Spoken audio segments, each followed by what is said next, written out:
So, I'm not hit my knee on this. yeah, be careful. I always do that. I'm that person. So, the biggest question is, how was your dynamic from the start of starting this shot? Did you have to work on it, or was it just kind of a natural? Which dynamic? Of the two characters on and off set? Because there has. With he and I? Yes. Oh, amazing. Sorry, I wasn't sure which dynamic you meant. It's okay. Well, you tell the story. I showed up fast. 15 minutes late to the audition, which was a chemistry read between. I had already auditioned a few times for it, and then obviously she doesn't have to audition, you know. Because I did 5 billion auditions earlier in my career to work up to this moment. I showed up 15 minutes late. It was in the morning, and I needed that extra 15 minutes of sleep. So I'm just kidding. I just happened to get stuck in crazy traffic, and I was like, oh no, I've blown this whole relationship. And I do this read with her. It goes great. We're joking I'd around. love to see it now and compare it to That's like the first moment we ever met. Yeah, How cool like is that That's first reading. How many people have that like moment the first time they met on tape? Yeah, that's so cool. But But I don't. Maybe we shouldn't watch. Maybe in my mind it's better than. I think we'll regress. Like.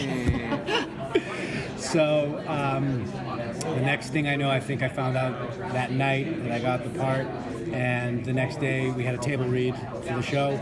That was a Friday, and on Monday we were in Vancouver filming the pilot. And I landed in Vancouver, and I got a phone call immediately from her, being like, "Hey, you're here?" I'm like, "Yeah. Do you want to go for a walk?" I was like, "Yeah." And she proceeded to take me around the seawall in Vancouver for a nice stroll, and just wanted to get to know me. And the fact that I think that's just a testament to who you are as a person, because she wanted to take the time and cared enough to sort of build this relationship. And from that point forward, we became friends. I mean, I feel like you really set the tone for that walk. Like, you made that walk special. He was like getting food for the homeless at the grocery store, and that was all staged. All of that.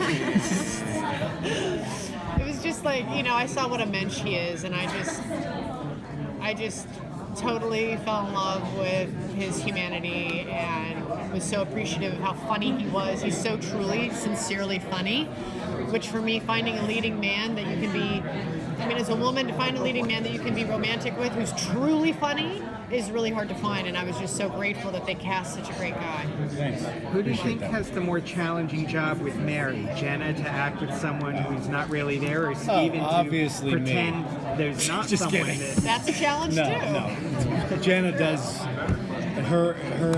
She'll explain how it works for her, but it's way more difficult and challenging for her.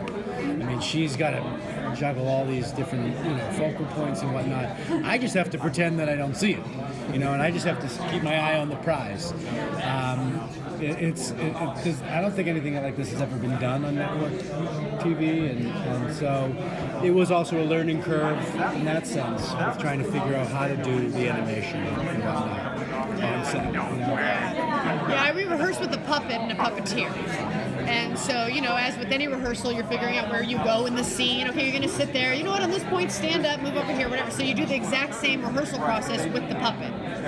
And figuring out where Mary's going to move in the scene. We film one take with the puppet, so the animators have a point of reference of where she moves in the scene in real life, in the real space. And then they take her away, and I just have my memory of her marks. And do comedy with everybody else and her. So it was quite the challenge. It's still one.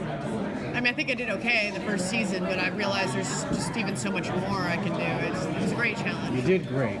Thanks, Bella. How different was it interacting with Mary than your previous role in Looney Tunes Back in Action with Bugs and Daffy? Yeah, so it was great training actually for this movie. It helped a lot. In that movie, we had a green ball, we had people in green suits, we had, I always had an actual focal point in the real world. Mm-hmm. With this, it would be just like this, except Mary's here, she moves there, then she goes there, and so I'm doing all of that. And then she'd go behind the person, there'd be scenes where she's behind him going, and saying her lines, so I have to do the scene with him and shove her out of the way, and, but it was really good training, I have to say. I'm really glad I had done that movie. it really helped me a lot. So what's coming up for Alice and Mary and Alice and the family and the kids? As Alice evolves as a woman through this relationship and learning how to integrate into a family, Mary evolves because she's part of Alice's mind. So we have some definite storyline there, and the season finale is incredible. It's incredible. Like, I'm very excited. I mean, the whole season's great, but in the season finale, there's a lot to it. It's pretty cool. I know you had a question. What was it? Oh, I was just gonna ask if there is gonna be an episode later in the season where it's just Mary and Alice talking it out as like an isolated episode where there's no other character or cast in the episode. No, because there's so much story to tell with the family, and I think that's really the foundation of the show. More than Alice and Mary is the foundation of the story with Trying the to family. get rid of me? Or Oh what? no, you're fun to watch on screen. It's fun. The kids breaking everything. No, but there's definite important scenes. There's definitely important scenes between Alice and Mary, but not an entire episode. Oh, okay. Yeah. Thank you, guys. Thank you. All right.